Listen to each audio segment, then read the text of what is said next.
believe that windscreen. Honest to God. I know.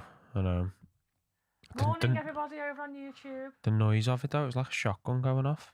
It's scary when you're going that fast. Yeah, it's mad, like yeah. Yeah. Yeah. Okay, send the link over to Jim Bob's as well. Got the big cow dog in the Hello. In the big boy seat. Oh, yeah. Has that cupboard always been there? I don't feel like it's I don't always think it been has, there. you know. No. It's got a lock on it. It must have special stuff in it. Should we have a look? Yeah, go on. I'll go Dixie.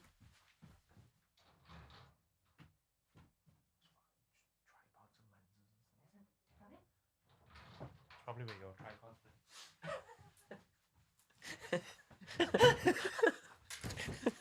We did that before Calvin came back in the room. I know. That was choreographed. So there was nothing interesting in the cupboards really. No, it just was a tripods fucking and waste of time, yeah. lenses and shit like Yeah. I'd have been more that. excited. Jacob's Millions weren't in there, unfortunately. I know. We just take the cupboards. Calvin comes back and we're gone. You've got a car big enough for that. Yeah. Right, so we've got the link. What's in the cupboard, Cal Dog? I can show you in a minute. Ooh. Thank you. Okay, you. Oh, they don't even fit the cup I on. was going to say the cup just about fits. It does fit. You're going to do that without looking and going to fuck it all over the table. I'm just going to go like that. Boom. Yeah. Because of the little ridge, the cup's going to go in it. That's a really good point. Would you like a flat roaster? No. I think, Hang on. I think I can azzles enough today to not spill my tea everywhere. Turn it over. Well, no, that's slidey. I just go. Yeah. So, no, it's okay. Currently very little is in there, but that's where stands and lights and... No, I was just checking because we've just had a look. So, So while you were out the room, I was like, has that cupboard always been there? I don't remember it being there. And Ryan was like, I don't think so. And I said, I wonder what's in it. He went, should I have a look? I went, I'll keep Dixie. So I stood at the door while Ryan had a little look. And he went, no, it's only tripods and stuff. So then we just sat back down. which to be fair is no use to me, but you could have had your... I've got all Fill the your bits. boots. Yeah. I've got all the bits now. I don't need to steal nothing. I don't steal anyway. No. I can't. I just wear it on my face that I've done something wrong. I'm terrible. You know, I'm terrible. I've said this before, and I say it. I like a little steal, but like from Asda and stuff like that. Yeah. Do you know what I mean? No, I may as well have guilty stamped on my forehead. I can't Yeah. hide nothing. You know, Yeah. look at my face. I can't hide fucking nothing, can I? I can't lie. I can't hide nothing on my face. I mean, that time that I was supposed to be meeting you and Mrs. G for brekkie, and I didn't need to tell you why I was late, Yes. but I did. Yeah. It's because I had a bad belly Yeah. and I had the squits. Yeah. And rather than just say, I'm Sorry, I'm late. Which we wouldn't have questioned. I'm sorry I'm late. I went on to this big conversation about a sourcing that we used to work with in the car park, didn't I? And I didn't want to just walk away. Yeah. I had a conversation. Yeah. And I'm like, and I didn't want to be rude and tell this poor guy that I've got the shits and I need to go to the toilet right now. And so then I went to the toilet and then I met you guys and told you all about it. You did, yeah. Because rather than me just make an excuse or just, whatever, I didn't. I just told you the truth. Yeah, just a little bit of oversharing. It's fine between mates, isn't it? Oh, whoa. What I do. Yeah. Jesus, a lot on today. Okay. So, we are live. Episode 119. Fuck, I know. 119. Mad, isn't it? I think we've got some new Patreons listening today. We had a little flurry of Patreons just before Christmas because we had the offer on, didn't we? Oh, yeah. They've been enhanced to the top tier for no extra cost. Locked in. Yeah. And we had a bit of a flurry. They've all been watching all the back catalogue, giving me feedback and stuff. Right. Excuse me. Bless you. Thank you. Bless your cotton socks. Oh, my God. I feel like I haven't sneezed for ages. Do you know what I mean? No, I don't sneeze. Well, normally I'm always gonna sneezing, say, you're flu and always- allergies and all that, but... Oh, you've just reminded me. I meant to take some antihistamine before I came in today. Yeah, I feel like I should have. Because every time I come in, I'm streaming. Yeah. I feel like I'm allergic to something. Yeah. I mean, I'm always streaming in general, like, when it moves more. Honest to God, yeah. No.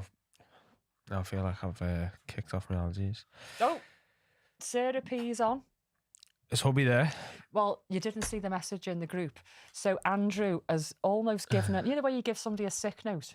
He's Yeah. given her a permission slip Oh. to watch the podcast today without him because it's the last live in the studio. I guess that's fair, isn't it? I thought that was very, very good of him, actually. Yeah. Mm, I think it would have been I think you owe him a blowjob. yeah. That's that. better than what I was going to say. So yeah. Yeah. I was going to say, while he's watching the pod, you could give him a blowjob, but I'm not sure how I feel about people having blowjobs while they're watching me.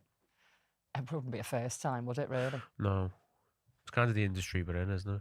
I Yeah. suppose. Was I not correctly placed? All right. Bloody hell. My blowjob, chat. You getting into it? Yeah. Oh, It's the mate. last one. I'll get involved. Calvin's coming with us. We need a picture as well of you later on. Absolutely. Oh Yeah. shit! I forgot to take this off. Okay. Right. I'm happy. You guys happy? Yeah. I mean, if happy means ready, then no. I am ready. I'm just building myself up for it. And I'll get the thing up on YouTube. And I'll get Facebook up. No, I'm not ready. That's okay. Oh. Who's that? Those saucy tones. Those dulcet scouse tones. We're live. Good morning from the US. Good morning. Howdy. Oh, Calvin. The whole of the US does not say howdy. Yeah, they do. They do now. Yeah. They do. They sat there, cowboy boots on. Janelle, can you just let us know where you are? And what colour's your 10-gallon hat? Cal, just get a seat here, lads. Come on. Come on, lad. Hey, Calvin. Would it be a conflict of interest if they came on the podcast now that it's not in the studio? As long as you didn't pay me for it. Pay you in Oh, yeah. toys and stuff. No, well. Toys and good vibes. In my new studio, because I won't have the because I won't have the costs. Of course. It's a different ball game now. Yeah, we're entering. It's a new world. It is. It's daunting because obviously I'm doing it on my own, but I'm saving money, and so now the podcast can finally start making some money after 2.5 years. I think you've earned it. So yes is the answer to that. Sarah No. P, we're not carrying on with the podcast until you let us know what he's getting. In return for his Yeah, good nature. Sarah P's just said, I'm not sending confirmation of what he's getting for letting me watch alone. Oh. I was like, well, we're not doing Hey, the there's pod. loads of comments on YouTube already. Yeah, we're flying this morning. Morning from Belgium. Belgium? Oh, I'd love to go to Cold Belgium. grey You know. Birmingham. That's one of the places that we want to do. Yeah, Bruges. yeah. There's some beautiful places in Yeah. in Belgium. Yeah, Janelle said, Michigan, we don't say howdy. Yeah, There you you go. do. Calvin just thinks that you do. Yeah. Don't You lie to do me. now, he says. know. You do now. A bag of Haribo, is that it, Sarah? I think that's a lie. So she's got to buy him a bag of Haribo for him letting her watch the pod without him. That's what we're worth. Well, it has to be a fucking big bag of Haribo. I feel insulted, Yeah. to be honest. It's bad, that, isn't it? Let me turn my thing around on Facey. Morning, Facebook. Evening from Australia. Right, we need to get started, don't we? Yeah. You ready? Yeah. Right. Yeah. Do you know what? I'm not quite ready, but it's just Send one of it. them days, Send and it. I'm just sort of. It's going to be funny, I think, because I'm not really on the ball, but I am on the ball. You know Yeah, what I mean? yeah. Bit chaotic in my Just head on a today. different ball. Yeah, I should be more like woohoo. I'm just sort of like, nah. Do you know what? Seeing a spliff goes on great now. Anyway, Can you provide that, Calvin? I can You do can another provide- tea. I'll provide the spliff. Jacob, why's the smoke coming from the door? Don't you worry about Is he it. next door to the studio? Is He he? is, yeah. He's running a session. It's obviously Dylan's off today. He is. It's, Yeah. it's his girlfriend's birthday today. Yeah, birthday on Friday. Oh. So it's an extended birthday Extended, but weekend. is it a special one? 31. So not really. No, not so special. Oh, is it 30? I should know that. I was going to say for an extended weekend, you'd think that it'd be like a special birthday 31. rather than just 31. 31. Yeah. Okay.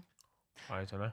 Right then, we've got some people on Facey, so let's go. We've got quite a few people. Got quite a few people on YouTube. Yeah, so let's go. Yeah. Sarah P's just said, and Rye's t-shirt just reminded me that I need to cash in my competition win because Sarah just can't get enough t-shirts. Oh. Okay, let's go. Hello and welcome to episode 119 of the Pattersell podcast. Morning, welcome. And it's Monday again. Have you got a Monday morning feeling? No, I'm so out of touch with everything. Oh, yeah, you've been up and down the fucking country, that's why. I know. I don't know what day it is. I don't know where we are. It started when the kids were off school, and I was like, oh, it's normal, just half term. Don't know where I'm Has going. it been half term? I think so. Has it already? No, this is the second week back in school, I think. I was going to say, right, so the Or holidays. third. I don't know. Third week back starts today. But yeah, it's just... Ooh. So your new coaster is clinging onto the bottom of my mug. It's giving it a mug hug. Well, Yeah. Anyway, yeah. so you're all up the wall, basically. I'm not so much up the wall, I just don't know where anything is. But I'm all right with that. Yeah. I'm at peace with that, if you get what I mean. Yeah. With your chaos around you. I'm not stressing what day it is or not. I should be a little bit more like with it today, you know, like. And I've got energy, but I don't know, my brain's just a little bit chill, man. I don't know why. Selective energy. Yeah, I just don't know. I'm used to being like dead stressed and stuff. And I don't know, I just feel like dead chill at the moment. So happy Monday. Hope it's good for you too. Happy Monday. So, we have some news. If you don't know already, it's our last day recording in a professional studio today. So this episode and episode 120, because we're going to be recording it directly after this, they're both going to be in this studio. After then, we're not going to be here anymore. That's it, isn't it? It's End of a an bit era. sad, like, it does feel like an end of an era. Yeah. I can't say it's going to be forever, but it's going to be for now. For now. And it's not for anything, you know, malicious, and we haven't fallen out or nothing, you know, it's just one of those things we're moving on. Calvin wouldn't fall out with me, he's too scared of me. I am too scared, yeah. And let's face it, I know where you work. So yes, it's our last day in the studio today. And what a ride it's been. We actually started recording here in August 2023. Fuck, was it? 2023. So yeah, it's been quite a long time. So it just feels a bit weird leaving. It's like I'm leaving the family. I'm going out into a big bad world on my own as a grown up, and I'm not ready. Yeah, you are. I'm not ready yet. So yeah, it's a bit poignant today. Not sad because not sad because of any reason other than like it's just been dead good.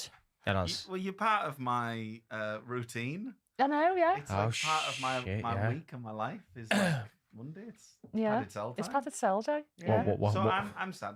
Oh, yeah, there's going to be a wave of depression hitting the LPS studios. Yeah. As everyone talks about. Dylan's not here because it's his girlfriend's birthday today, so he had a good excuse not to be here today. I know. I'll come back in and see Dylan and have a little cup of tea with him. Yeah. I'll say goodbye properly. We'll see all the boys. Yeah.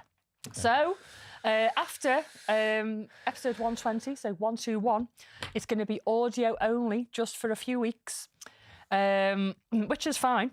We've actually done audio onlys before for our main episodes, and everybody over on Patreon know that we do day release and Unhinged. Unhinged 21 has just been released. 21? Fucking hell, I'm busy. Shit, have I done that many?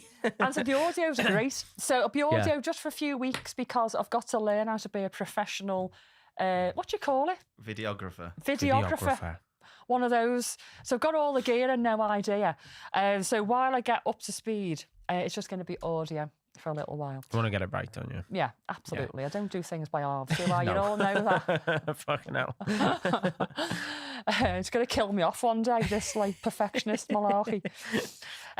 So yeah, just so you know, 121 onwards, audio just for a little bit until I get my shit together and learn what I'm doing, and then we'll be back on video again. And then, eventually, once I'm like, like super camera person, we might be able to go live on Patreon and Facebook again, yeah. but one step at a time. Yeah. If I try and do it all at once, it's just going to look shit, sound shit, you're going to be bored and all that. So I'm going to do it properly. And the other news that we've got, I was going to announce it in the next episode, but seems we're doing announcements. RI is moving on to other realms. Yeah, moving on Sad for times. exciting opportunities elsewhere. Yeah, it's just that with this last year, we've picked up so many side quests and just said yeah to everything. And then with the transition from studio to home, obviously there's a lot more things to do that comes with that. And,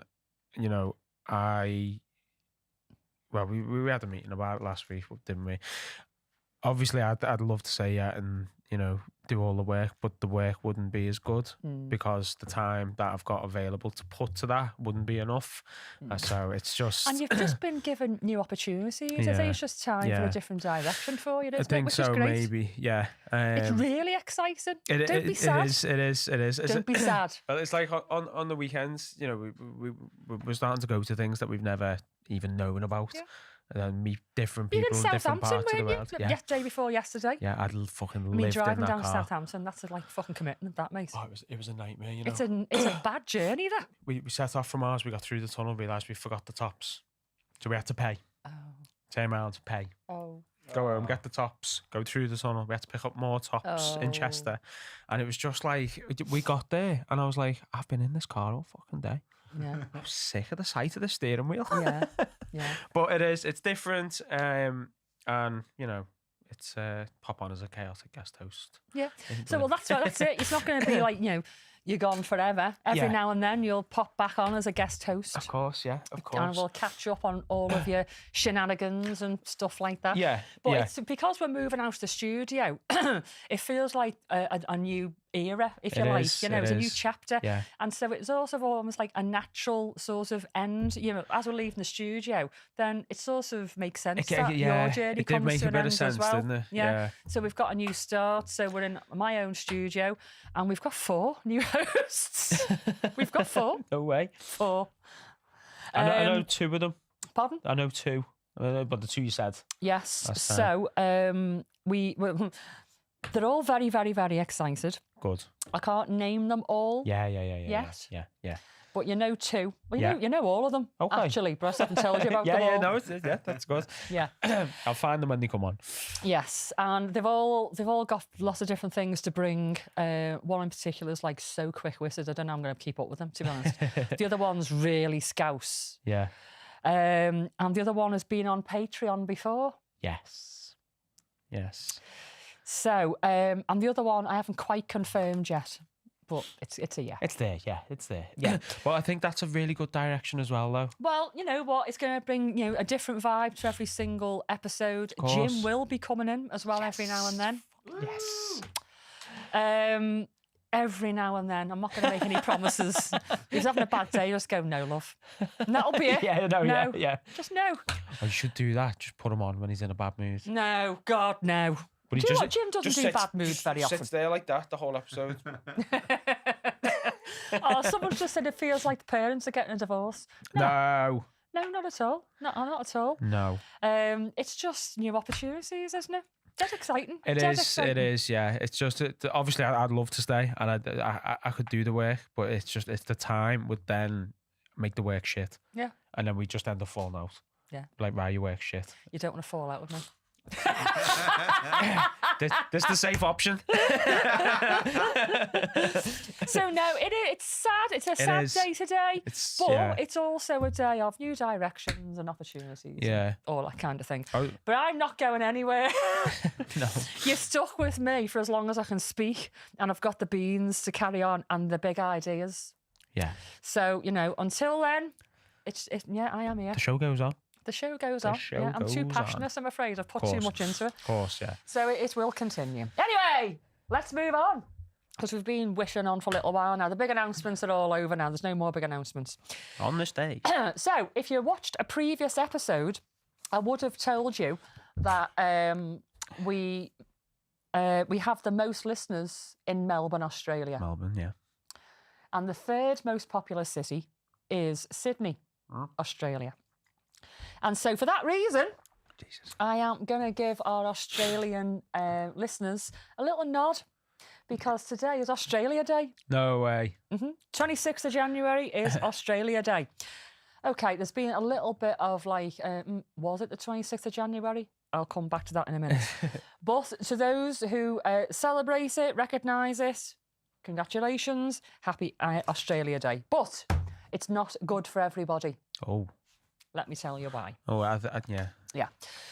So it is a date that can hold pride, gratitude, belonging, family, community. But at the same time, for some people, it's a day of mourning, rage, grief, unfinished business, maybe. Let me tell you more. So we're told that this day, 26th of January, marks the arrival of the first fleet into Australia. Yeah. But it didn't just like magically appear at Sydney Cove on the 26th of January. 11 ships actually arrived into Botany Bay between the 18th and 20th of January, 1788. It's quite new, really, as a country, isn't it? Like America's quite new. They stayed briefly but realised that the area wasn't quite suitable, so they moved around to the north of Port Jackson on the 26th of January 1788. And that's where they anchored and began establishing their settlement. But, like I said before, another little detail, the formal proclamation of the colony of New South Wales. Some people say historically it wasn't actually read, that proclamation, until the 7th of February. And so some people are like, it's not the 26th of January, it's the 7th of February. Got you. But actually it is recognised as the 26th of January across Australia. So, why though do some people celebrate and some people mourn the day? I'm sure most of you can guess. Yeah. But I'm going to tell you anyway, because it's really, really important. The division. So, it is the beginning. It basically marks the beginning of British colonisation. And for many First Nation people, it's what followed from there was violence, a complete shaping of a continent, if you like, and dispossession. So some First Nation people don't see it as a celebration at all. But for those who do celebrate, it is a day of barbecues, you know, kids in pools, neighbours that you might see a couple of times a year. Yeah, they're the best getting neighbours. together. It's all about community, local events, family traditions, all that kind of thing. Very little to do with politics, actually. It's more to do with a feeling of belonging, which I like. It's kind of nice. Yeah. They also use this date for citizenship ceremonies. Oh, okay. Yeah. So migrants, this day is officially their day, if you like, to become recognised citizens of Australia. So it's a big day of celebration for them. Yeah. But it provides a shared moment, if you like, of people. If you think about Australia, it's a real melting pot, isn't it? Of like, no disrespect, crazy, diverse, almost imperfect in some ways. And they celebrate that. I love that. I love that. Yeah, Australians are kooky as fuck, aren't they? You know, most of the time. And they welcome that, they celebrate their kookiness. Yeah. And I really, really quite like that about the country. I do. Yeah.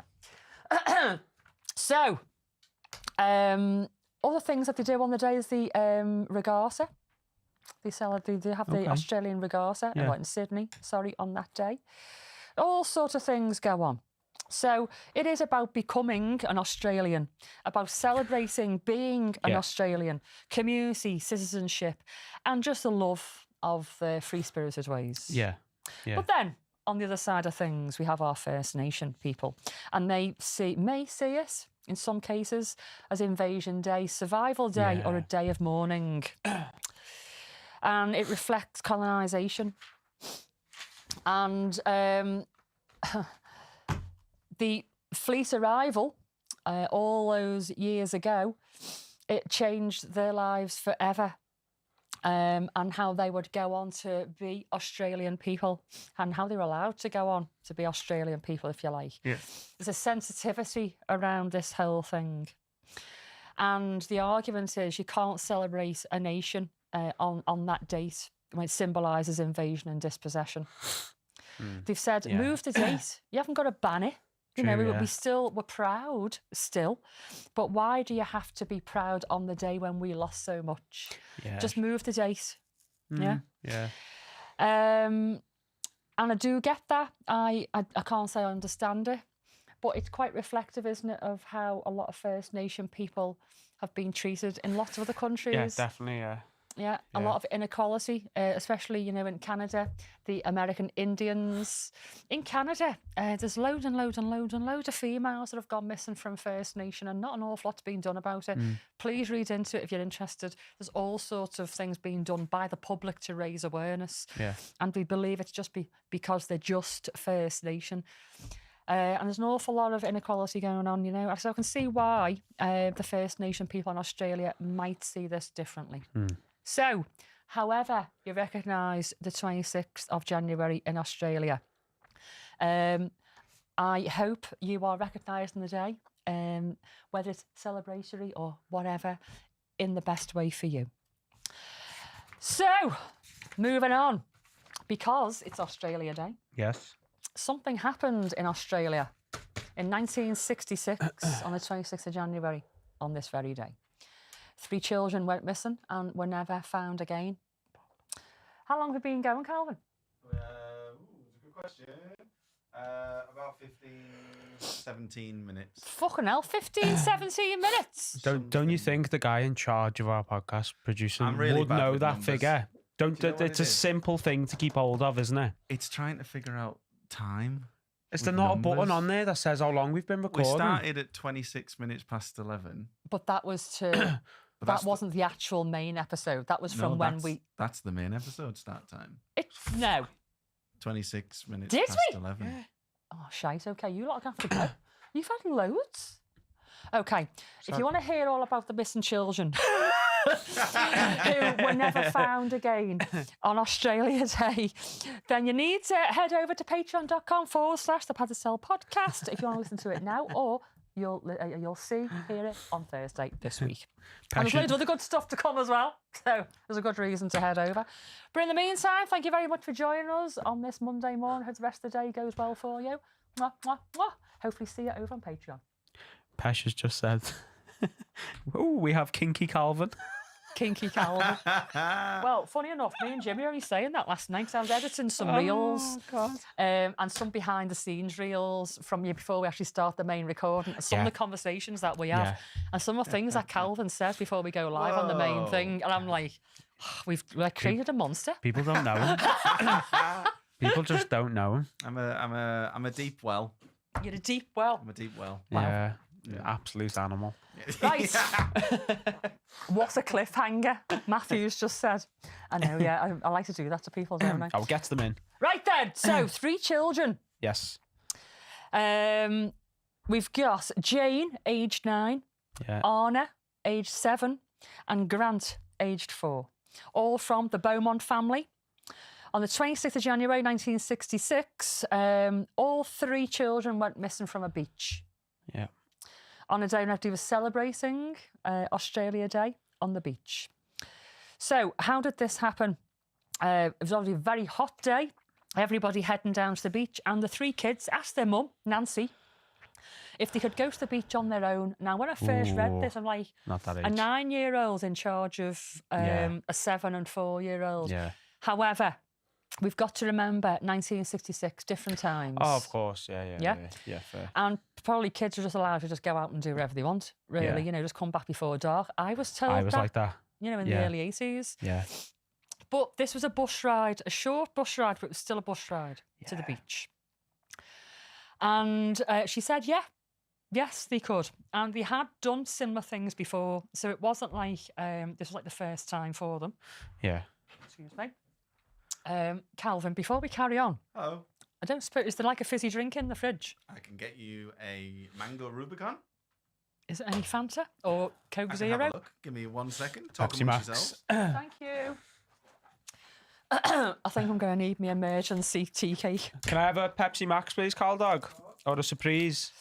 So, they went on this bus ride she waved them off. The mother, Nancy, gave them an Australian £1 note because it was Australian pound. Actually changed that year, I think, to Australian dollar in 1966 later on. But she gave them an Australian pound note for snacks and their bus fare. They caught the bus at 8:45 a.m. Yeah. And they were supposed to be home by midday. It was only going to be a short time on the beach, but they never returned. Yeah. At first, she wasn't too suspicious. Children run late. Don't they? They miss buses. Thank you very, very much. They miss buses, things happen. But then hours passed and panic crept in. I love. Multiple witnesses came forward with sightings that would later be central to the case. And several people remembered seeing children playing near the jetty with a man described as tall, blonde, well-built and tanned. I mean, it's not really much help, is it? There's a lot of Australian men on the beach. Yeah, I just seen Steve Irwin then when he said that. Yeah. He appeared friendly, calm and normal, they said. Not threatening at all. And the children didn't seem afraid.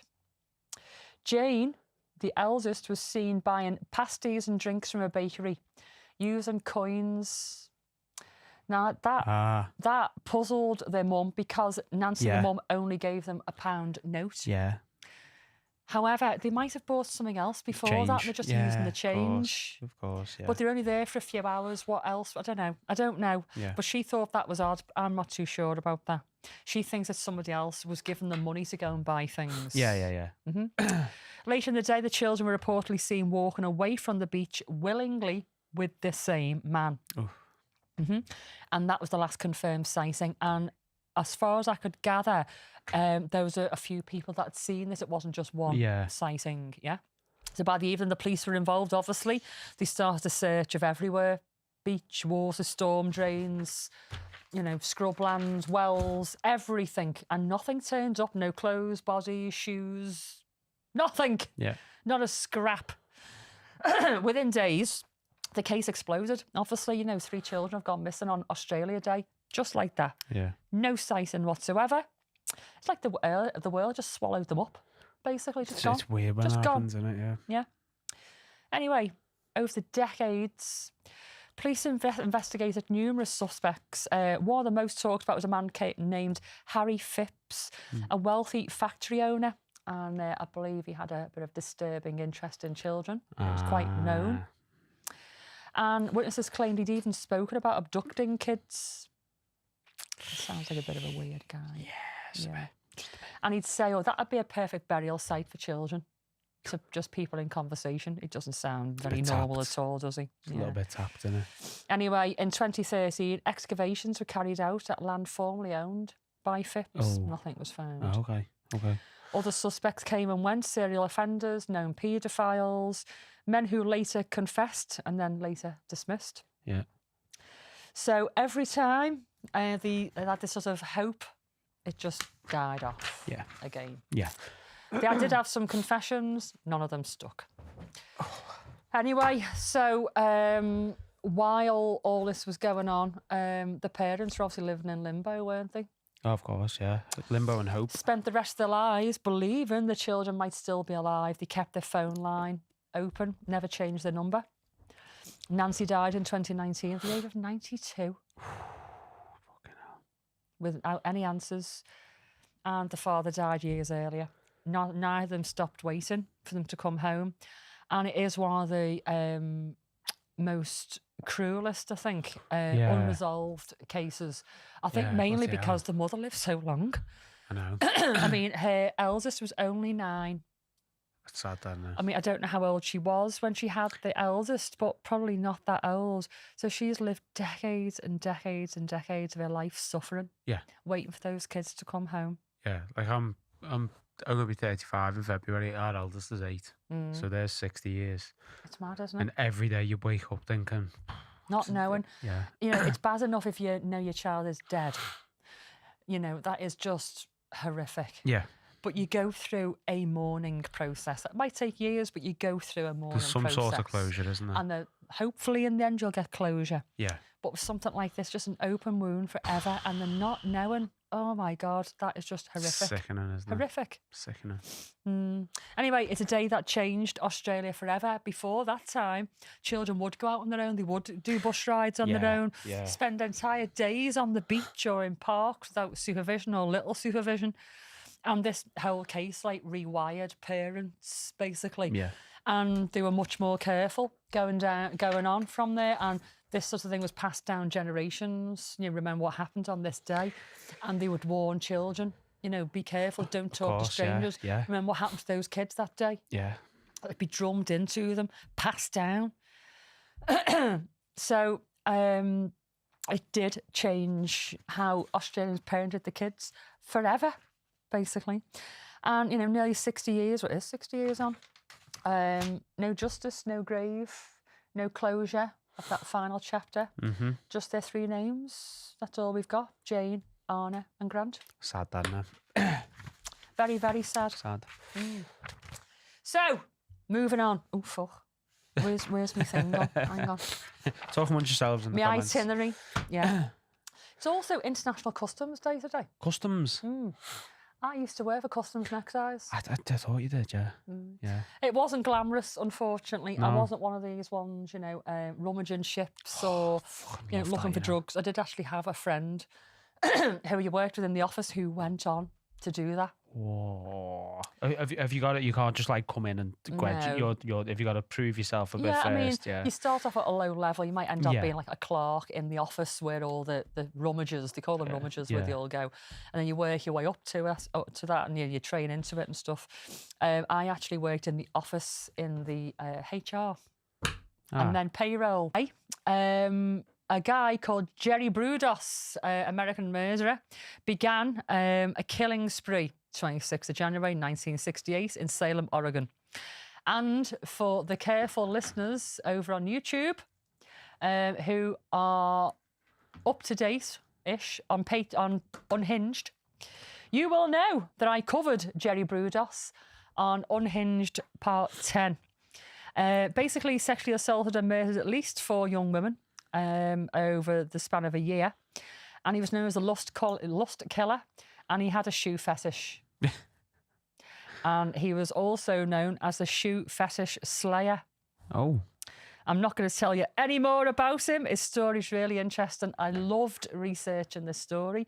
So if you want to hear more, you need to join Patreon and listen to Unhinged Part 10, where I tell you all about Jerry Brudos, the shoe fetish slayer.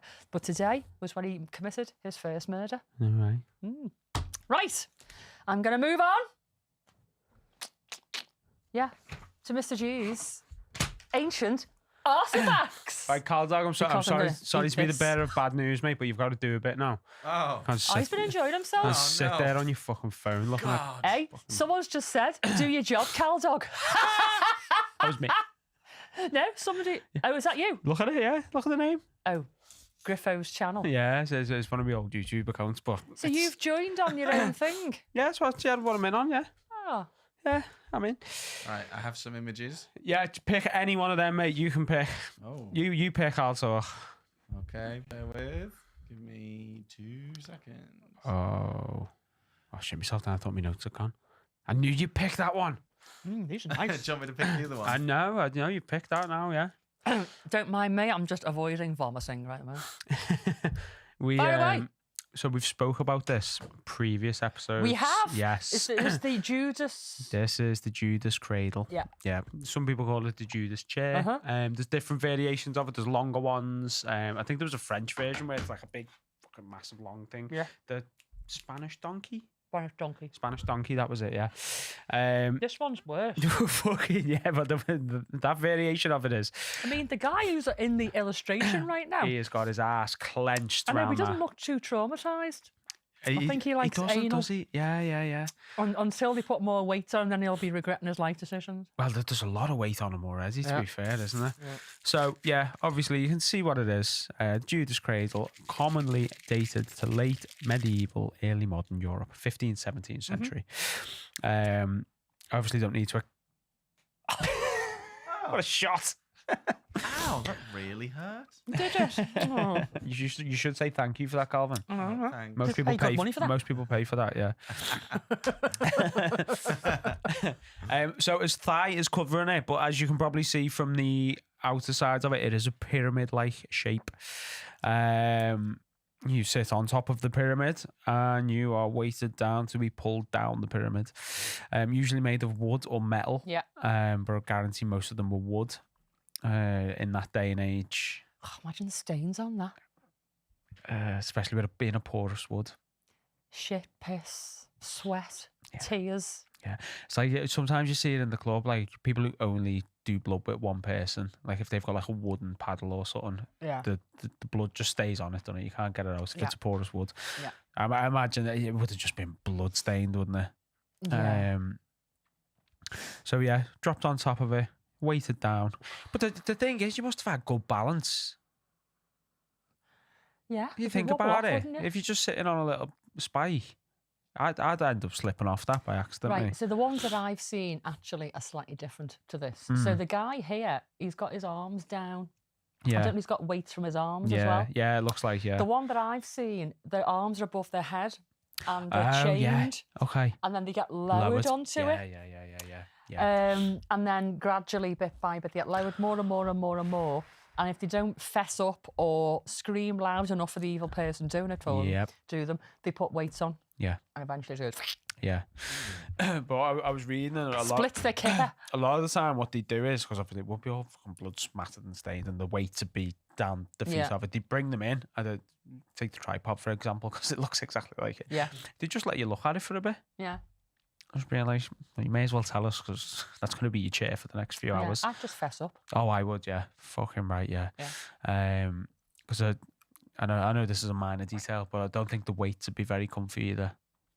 I mean, They'd I don't just be think it's made rags. for comfort. I don't think it's made for comfort, no. There might be a little cushion on top, mightn't there? No, I doubt it's been a torture device. Little tea cozy. I think it's been sharpened to the point. Yeah. It wouldn't be blunt, would it? Put it that No. way. And it's probably stinky as well. Oh, I They've didn't probably even just left think of that. everything on there just for full effect. Yeah. Because all your innards would be on it, wouldn't they? Everything. Your Yeah. dinner, all your So dinner. it'll be stinky, rotten, Oh, poo and the wee and all the body fluids all gone off. they'll probably be sick everywhere as well. Vomit, with nerves. all that. Nerves, yeah. Yeah. I mean, he just looks like he's bossing it though, doesn't he? Yeah, I think the person drawing this illustration needed to go a bit heavier on the angst. I think so. Yeah. He just looks like he's here just to model it. It looks like a He's- little Woods catalogue, doesn't Yeah, it? he's just modelling it Yeah. for effect. Yeah. This could be you. This could be you, yeah. Play your cards right. This could be you. Yeah. Yeah. So that is that. Obviously, I don't need to talk a lot about it because the picture does it so well. That's why I picked that picture. Yeah. I saw one of these in Krakow and Prague. Yeah. The one in Krakow was authentic. Yeah. The one in Prague, I don't think it was. It didn't look authentic. Yeah. But it had the chains above and all that. See, I think that makes more sense. I do think there were versions like this, but again, like you fucking bring something over, you sit them on, they fucking fall off it. Yeah. I like the idea of what I would do with the pulley. And just let the tip just graze the bum pubes. Just as a rest on little... it. Just No, just a little... Just so we just feel it. Just yeah. not on the skin, just on the hair of their bum hole. Just rummaging the It's just hair. like a little bit of a, I'm Come on. here. Yeah. Yeah. And then just slowly, let them down, Yeah. and then just rim them with the point of the And thing. just like wiggle them a bit. Yeah. Shake the chain, make them go. Yeah. And if they're still not fessing, I'd probably just go and just go and drop them down. Unclip them. Like, I warned you, I tickled your bum hole with the point. Yeah. You knew that this would happen and you haven't fessed up and you obviously haven't met me. So here we go. In half. Bye-bye. Clean up. There wouldn't be any sort of in-betweenies for me, It'd just be like On or off. tickle, boom. Yeah, on or off.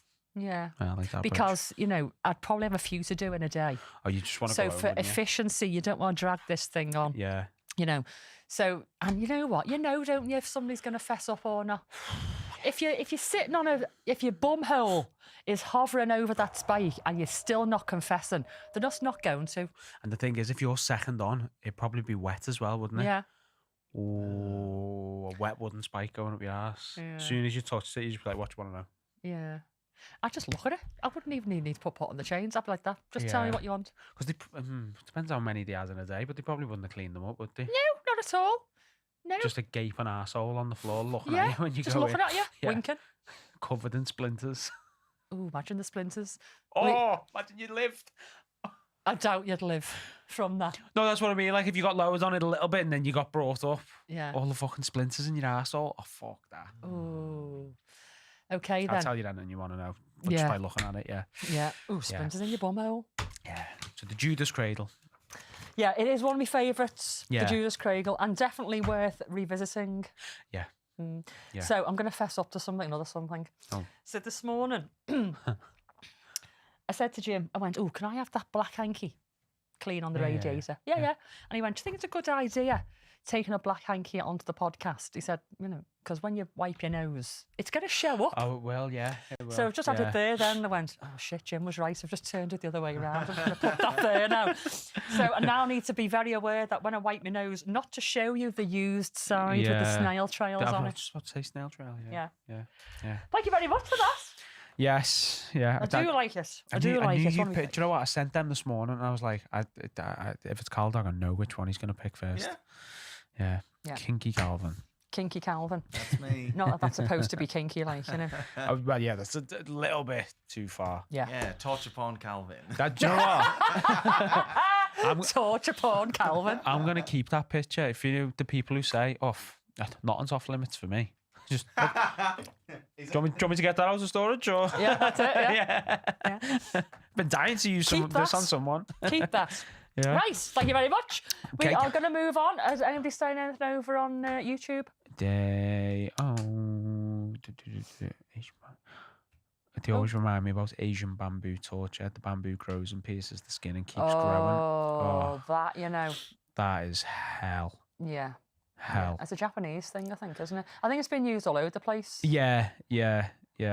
Somebody said Chinese water torture. I've actually been involved in that.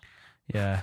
It's A few times, actually. It's more for the you can't switch your brain off. That's all it's for, isn't it? Yeah. The water drips. The water itself. Yeah. I mean, you can do, obviously, what's it called with the handkerchief? Waterboarding. Thank you. Yeah. You can do that, and that's dangerous. Yeah. But the water torture, it's more of a mind fuck. Oh, getcha. It was mind fucking me, and I wasn't even on the receiving side. Yeah. It's just because it depends on how intermittent it is, I suppose. Thank you. If it is every 2 minutes, you just start nodding off, and then that's what they get you with, isn't it? Just hours of that. Yeah.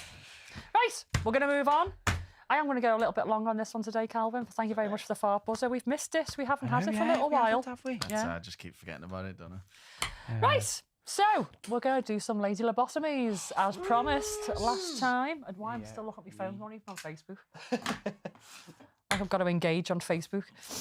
So, yes, I promised them last time, and I know some people were disappointed that we didn't do them. But the ones that have got just needed more than 5 minutes, and that's all we had Of course. last time. Yeah. So, and some people might be able to relate to some of them as well, so it'd be quite nice. Yeah. You can take them in context, can't you? Dear Lady Lobotomy, I've always known I'm bisexual. But ever since getting into a long-term relationship with a man, my partner treats it like a teenage phase I've grown out of. They make jokes about me being basically straight now, and whenever friends bring it up, they laugh and say, "Oh, that was just her wild era." I usually laugh along because I don't want to seem defensive or make it awkward, but every time I do, I feel a little bit smaller, like I'm agreeing to erase a part of myself just to keep the peace. Yeah. I love them deeply, but I'm starting to feel invisible in my own identity. My bisexuality isn't about being greedy or indecisive. No. It's something I've carried for as long as I can remember. Yet somehow in a relationship, it's being reduced to basically a punchline amongst our mates. Yeah. How do I reclaim that part of myself without turning it into a battle with my partner? Is it possible to be seen and respected for who I am, even if the person I'm with doesn't fully understand it? It's a hard one, isn't it? I know you're gonna have a better because I'm straight. I know Mrs. G's bi. Yeah. But in terms of people taking the piss out of you for it, Okay, I've got a few little angles from this. I personal experience as Yeah. well as things that I've seen other people going through. And first of all, there's some people out there that believe that bisexual females, it's just a phase. yeah, It's just a phase. It's not real. And if you were to go and have sex with a female while you're with somebody else, it's not cheating because it's not real sex. yeah. There's sort of a leniency there, isn't there? And it really fucks me off. Yeah, It really fucks me off. yeah, Now, I've heard it a few times over the years where guys have said to the partner, yeah, you can go along to the all-girl event because it's just sex with a female. It's not really cheating. And I've heard some people say, well, it's not cheating because it's not really sex. There isn't a penis involved. yeah. It really, really, really does me head in because it's not actually acknowledging and validating that person's sexuality. Of course. And that sex between females. I'm going to females only because it's my experience. Yeah. Sex with females isn't real sex. Yeah. That love between females isn't real. And what they actually mean is they're not replacing me and my penis. Yeah, That's exactly. what they're It's getting not a at, threat isn't because it? it's just a Yes. vagina. Yes. Yeah. Yeah. That's what they're getting at. Yeah. And it really, really bothers me. It's not acknowledging the real feelings and Of everything course, else. yeah. Now, with this guy, I don't know whether he is making a joke out of it because he doesn't know how to handle it, Yeah. or he doesn't like the fact that she's had sex with other women in the Maybe. past. That's why he's saying, well, basically, you're straight now. Just because she's hooked up with a guy doesn't change her sexuality. She's just chosen to be with a guy. No. It's like me. I equally could have met a woman and had a long-term relationship Yeah. and married a woman. Yeah. I didn't. Just because I'm with Jim doesn't stop the fact that I'm still attracted to females and males. Anybody, actually. We always describe Mrs. G as a lesbian who married a man. Yeah. Yeah. She prefers women. Yeah. And that's just the way it is. Yeah. I've got no lean either way, really. You know, Yeah. I equally find men and women attractive. Yeah. But if somebody said to me, that's all in the past now, it was just a phase, that is not acknowledging that side of me. It's casting it aside. It's very dismissive. It's very, very dismissive. Yeah. And so actually, I think this person needs to have a really serious sit-down talk with this guy. Absolutely, yeah. And the friends. And explain, not on like a defensive, offensive way, just in like an explanation that my bisexuality is fundamentally part of me. It doesn't, what's the word I'm looking for? I can't think of the word. It doesn't. Whatever, it'll come to me in a minute. Define me. That's it. It's just part of me. Yeah. You know, you don't need to make a big deal out of these things. It doesn't define me. It's just what I am. But it's an important part of what I am. Of course it is, and so explaining to him, that it's not a phase. It's not just a bit of slap and tickle that fucking wicks me and all. Yeah. That, it's genuine feelings, attraction that won't go away. But it doesn't mean that it's there all the time. The other thing, people think that you're always thinking about sex when you're bisexual. I know. That everybody that you see you're attracted to, don't fucking flatter yourself. You know, we're actually quite fussy. Yeah. And so I think you need to explain to your partner that just because you've got this past doesn't mean that you want to go and shag every female that you see, that you find every female attractive. It's just part of you. And you can find a female attractive right now, just as much you can find a male attractive, but it seems that your partner doesn't feel as threatened by you finding females attractive than the males. It's like it's not even a real thing to some people, bisexuality. Yeah, I know. Obviously, I can't speak from a male perspective. And I don't know whether the perspective of a male is slightly different. Because, like I said before, sex between females, for some people out there, it's not even real sex, so there's no penetration. Obviously, with a lot of guys, there is. Yeah. So I don't know whether the guys have a different experience. But I'm sure they still get the same backhanded comments that you're greedy. Why can't you just make a choice? Just choose. Does that mean you fancy why me? have you got to why have you got to fancy everybody? Yeah. So I can see that they get similar sort of things thrown at them. Yeah. So with regards to this lady, a conversation needs having, even though you're very happy. I feel like your partner and friends are mocking a part of your life that is obviously still very important to you. Otherwise, you wouldn't have contacted me. And actually, if it carries on, it's gonna form a wedge in your relationship. Yeah, well, I feel like they're being very dismissive over it because they're just sort of like, oh, that was old you. Yeah. You've got a fella now, you've got a husband now. We've all got an old self, but it doesn't leave us. It's still who you are. It's still there. Yeah. And we get to the point where we are because of our old selves and all the mistakes and the journey and everything else.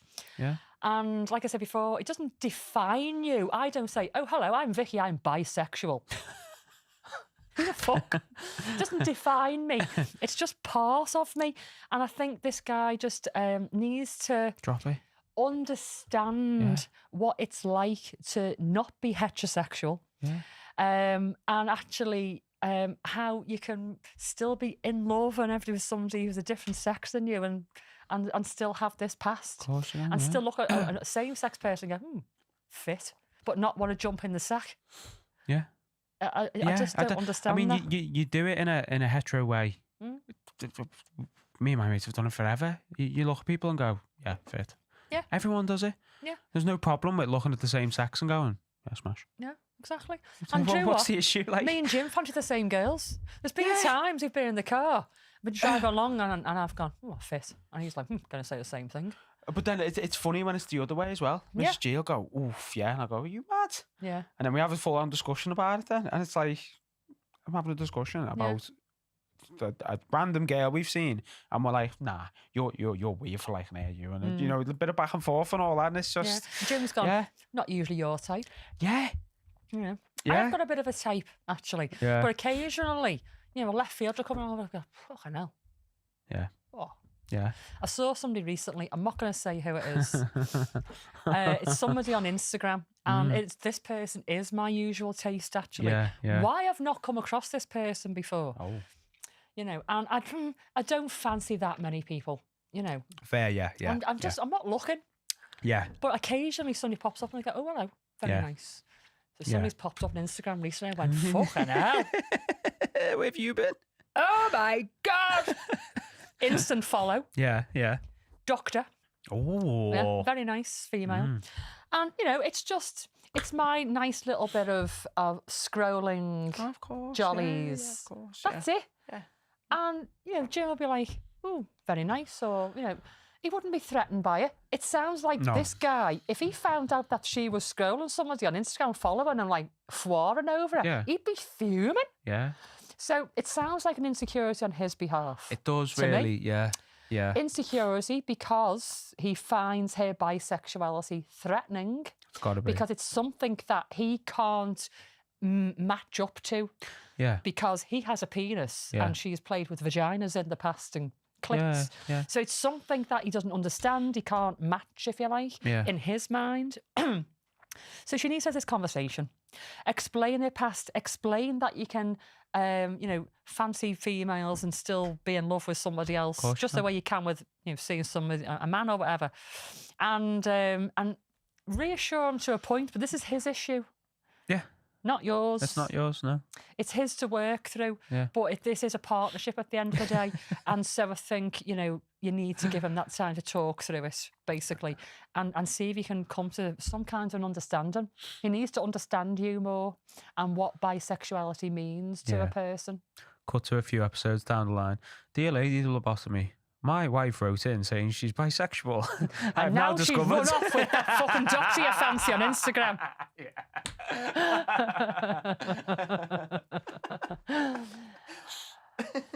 So it's. I wanted to give this a little bit of time. Yeah, it's something that a lot of people can relate to. Definitely, yeah, definitely. And I'm sure there's probably lots of guys and girls out there who don't get sexuality and the spectrum that we can all, vast. fall into. And, there's bi-curious, isn't there? And people who are bi-curious aren't necessarily bisexual. They find, somebody of the same sex attractive, but maybe the thought of doing something with them, not quite there. I know a lot of people who are bi-curious and would not go down another woman. Yeah, but there's also the terminology spaghetti, isn't there? You're straight. Spaghetti's straight until you're wet. Yeah.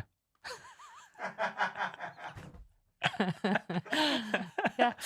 I know that kind of nails it as well, doesn't it? Because obviously, if you are bisexual or bi-curious, whatever the split is, fucking 90-10, 50-50, whatever, you have got them thoughts, and then obviously when you've got the horn on you, and also we change in ourselves. We evolve. And, when you do meet somebody, it doesn't change your sexuality. It just changes what you do about it. And it doesn't mean that, you've always got an eye somewhere else or anything like that. It's just, I think people find it hard to understand that you can fancy people of, different sexes, different genders, sorry. Yeah. It is a lot to take on, I suppose, for some people. Someone said in the comments, bisexual should be the default until you come out as gay or straight. Yeah. That's fucking imposter. Yeah. So I hope that's helped. What I am hoping for you is that this doesn't culminate in a wedge between you both. I hope you don't find out that your husband is homophobic. Oh. This could be a thing, an undercurrent. Yeah.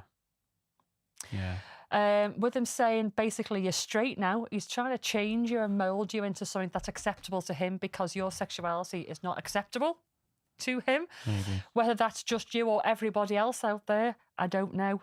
So I'm hoping there isn't homophobia, because if there is, you are flogging a dead horse. You're probably not going to change this person. I think homophobia is probably one of the hardest things, actually, that you can change in a person. I get the feeling this could be the case here, but we'll see. It's possibly, could be wrong on it, but keep in touch. Let me know what happens. I'm interested in this one. I'm invested in this one. I'll read some of the comments that are coming through here later. Yeah. But there's some really interesting one. Loads of conversation here about the bisexuality. Yeah. Okay, so hope that helped. Next. Dear Lazy Lobotomy, I think I made a big mistake recently and I feel terrible. I'm a relatively experienced dominant, having attended clubs for a few years. I recently attended a BDSM event after a really stressful week at home and at work, hoping for some escapism. I hadn't planned on playing, but I had my kit with me anyway, and so it happened that someone I played with before was up for a beating. Love that. Yeah. It was early in the night, I hadn't quite settled in, and the anger from my stressful week was still with me. I went ahead with the scene, and within 15 minutes, my play partner called Red. Safe word. This has never happened to me before, as I tend to read situations well, but my play partner seemed outwardly distressed. I stopped what I was doing, assisted my play partner to be comfortable, and commenced aftercare. Play partner was very quiet and left not long after. I think I pushed things too much and too soon, which isn't like me. I don't know how to debrief with my play partner, but I feel that I need it as much as them. Please help. You don't even need us. Like, everything you've just said then is, that's accountability right there. Yeah. You just need to say the same thing to them. Yeah. And, it could just be a case. Just don't, obviously, you might get a response, but don't expect one. Like, don't end it in a way that they have to reply. Just be accountable. Yeah. I think what the message I'd like to get across here is never embark on a BDSM scene if you're stressed or angry. Yeah. Because you take it out on the person that you're beating. Yeah. Yeah. I think that's what's happened here. She's saying that she had a really stressful week at home and at work, went into the club for some escapism without planning a play, and then took the opportunity. By the sounds of it, the person's called the safe word within 15 minutes, which has not happened. Yeah. So I think they've gone in too hard too soon because they've been angry. Yeah.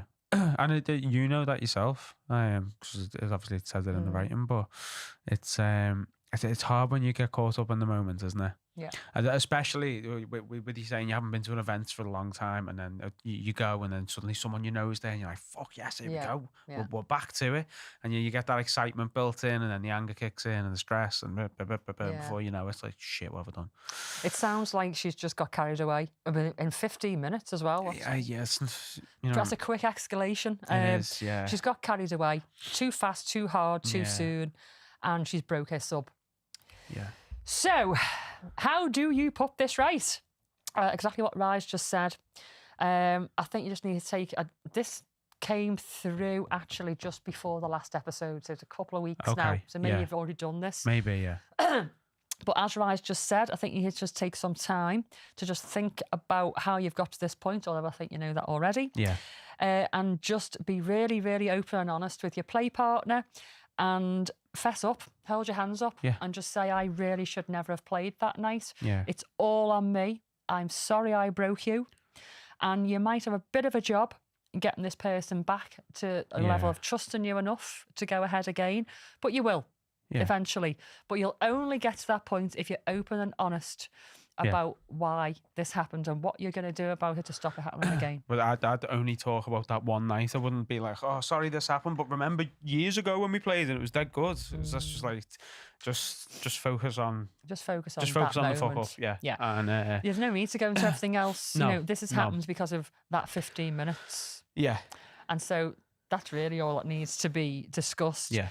But, you know, open and honest about why and why you shouldn't have played that night and that you wouldn't do it again and all that. Of course. And so the message out there to everybody else is, yes, by all means, go to a BDSM event club if you had a stressful week. Leave your kit bag at home. Yeah. Watch everybody else, soak up the atmosphere, be the sponge and learn from people, socialise, have a few drinks, learn. Yeah. Don't pick up a flogger when you're angry. Yeah. Never pick up a flogger when you're angry. I learnt the hard way. I've done it. Yeah. Many, many, many, many years ago with my ex-sub. And I regretted it instantly. Yeah. Yeah. Yeah. Can happen, can't it? I've done it in the house. If I've been pissed off, I just get one of the cushions and just get a dragon tail and just write cunt on it. Yeah. Just flick cunt into it. Do the C, wipe it off the cushion. And then by the time you finish the U, you're like, yeah, I'm all right now. But you couldn't do that on a person, could you? No. Do you know what I mean? So no. It's very different. Very, very different. No. But yeah. Right. Last one. Ooh. I think. I have got 4. I don't think we've got time. So, dear Lady Lobotomy, my partner and I have decided to end our romantic relationship. Ooh. We love each other deeply, but the day-to-day partnership has run its course. The problem is that our DS dynamic is still very, very much alive. Intense, fulfilling and emotionally grounding in ways the relationship itself no longer is. Right, yeah. When we talk about ending everything, it feels like amputating something that still works perfectly. When we talk about keeping the dynamic, friends warn us that we're just delaying the inevitable heartbreak. Of course, yeah. We're trying to be adults about it, but I can't tell whether separating love from the power exchange of our DS is enlightening or naive. Is it actually possible to dismantle a romantic relationship while preserving the consensual DS dynamic without reopening wounds every time we play? Without reopening wounds, no. Absolutely not. If you're going to sever it, sever it. No. And be gone. Okay. Yeah. So, my take on this, I see this quite a bit, that people underestimate or don't see DS relationships as important or as intense as romantic relationships. Yeah. Some of them aren't. Some of them are an exchange, a contractual exchange between a top and a bottom or whatever. In some cases, though, with long-term relationships or whatever, a DS relationship without any love whatsoever can still be just as intense as a loving relationship. because trust is sexy. And in a long-term DS, there's got to be trust for that to continue. A notion of it. And the trust can develop real deep sort of friendship connections that I think sometimes are a little bit harder to break than loving connections. Yeah, maybe, yeah. Seen it a lot over the years. People trying to break off DS relationships. It's very, very difficult sometimes. Yeah. In this instance, we've got a couple whose loving relationship has dwindled out, but the DS dynamic still has the spark. I don't think the two can go hand in hand because I think the depths you can go to in a DS dynamic can be deeper sometimes. And if you've got all that loving baggage in the background that hasn't really worked out, I just don't think it's just not going to go hand in hand together at all. I don't think it can. No. There's old feelings that are going to get drummed up. Course, I think if there's any, as a loving relationship, if there's any animosity or my words just aren't fucking form today at all, or any sort of negativity between you both, it's going to fall into the DS dynamic as well. It's going to leak into there, and it'll affect it. Yeah. Because the other thing as well is, let's say you do drop the love side of it, and then you just DS and you meet up once a week or once a month or whatever for your big scene, and then you have a load of aftercare and you cuddling and you're asking questions. That falls back into the love, and then it just goes hand in hand. If you're going to sever it, fucking chop its head off. Yeah.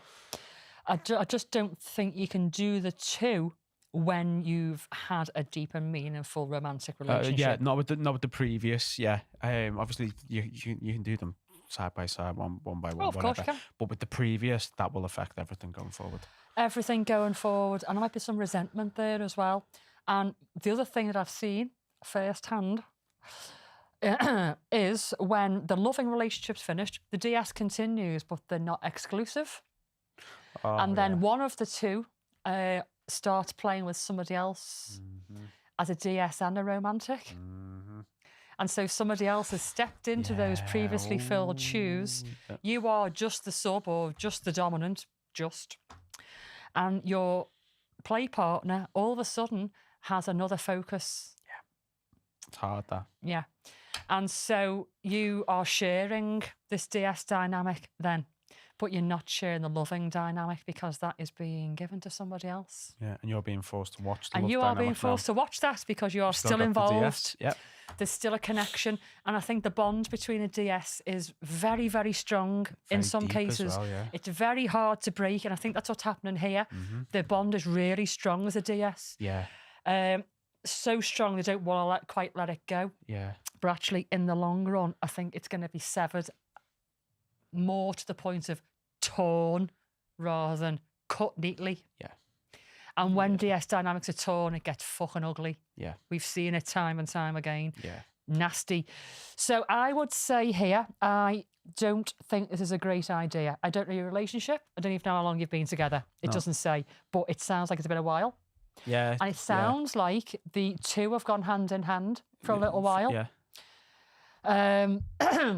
But I just don't think you can do the two. I don't. Having seen lots of other people try this over the years in the club and fail, I don't think I've seen one that succeeded. Yeah. And also how I've seen other people move on and one person's left behind.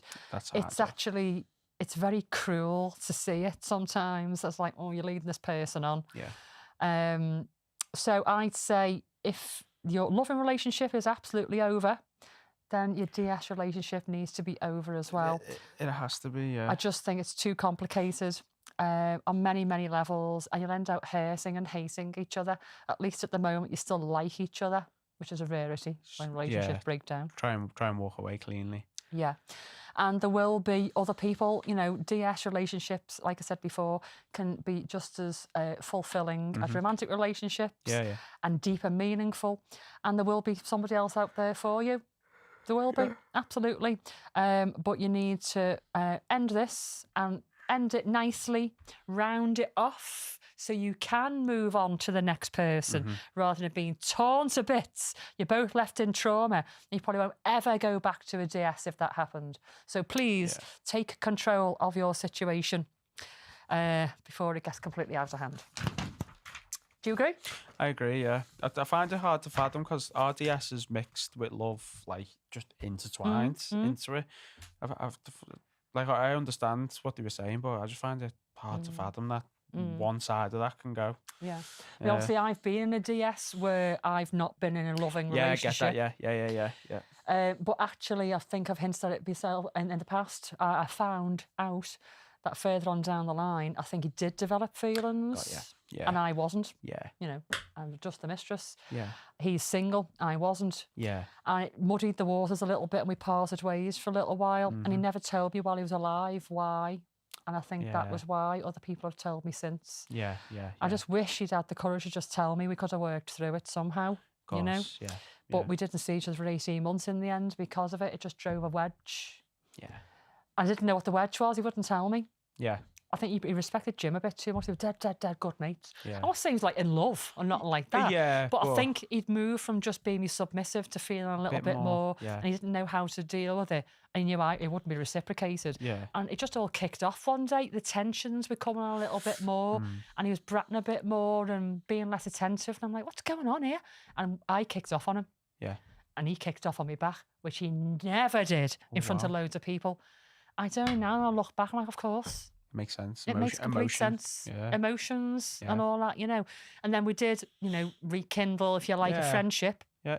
After somebody died, actually. And we came to an understanding. We never ever got back at a DS again. But we became friends. Yeah. And we had an understanding. And he was sound. He was doing his own thing. He'd had a lot of time to think about it. But, you know, that is a DS relationship where we weren't in a loving relationship before. Imagine having that if you were and you're trying to carry that on. Yeah. Anyway, right, what time is it? Okay. I am going to... Do I carry on and do a quick fetish factoid? Well, yeah, because then we still got 50 for the next one, haven't we? I know, but I've got to do another little thing, haven't I? Oh, I haven't told you. Okay. I'm excited now. Right, you know what? Tell you what we're going to do instead. We are going to finish, please, Calvin, on our Patreon shout-out. Oh, and when it's ended, come back to me so I can say ta-ra. Okay. Yeah, I'll play it now. Can we cut that bit? Dead loud, please. Good morning, this is Lady Lobotomy wishing all of our Pakistan Patreon patients a great day and thank you for continuing with our Patreon Exposure Therapy Programme. We have some new outpatients and inpatients joining us today, Louis, Adrienne and Nicola. I'm sure you'll all give them a very warm welcome onto your board. You may have noticed some faces are missing from our therapy circle this morning. This is because some of your fellow inpatients have been permanently moved to our inner centre ward for our most intensive treatment programme. I'm afraid you won't be seeing them again. They'll be deviant forever. They are Katrina, Peter C, Liability, Ginger Snap Photography. I think you were hoping for a plug for your business there, but no goes in here. Ruby, Georgie, Pudding Pumpkin, Dominique, Sarah M, Rebecca R, David M, Hugh, Katie C, MMZR, Tegan, Mark P, and Clem. Before I leave you today, though, may I remind all patients that masturbating in the dining room is not permitted and must be confined to your own quarters. Thank you.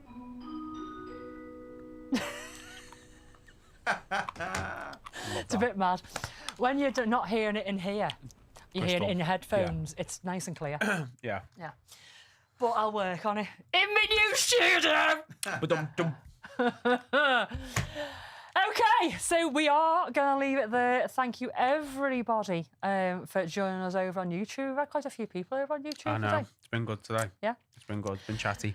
And we're going to go straight into recording our next episode in a sec. And that will be the last one in the studio. And it'll be the last one, excuse me, for you, Ryan. I know. But this was our last live in the studio. Like I said to you before, once I've, learned what the fuck to do, I'll eventually be going back live. Yeah. But one thing at a time for the moment. So thank you, everybody, for watching, listening, joining in and all that malarkey. And, thanks for joining us for our last live in the studio.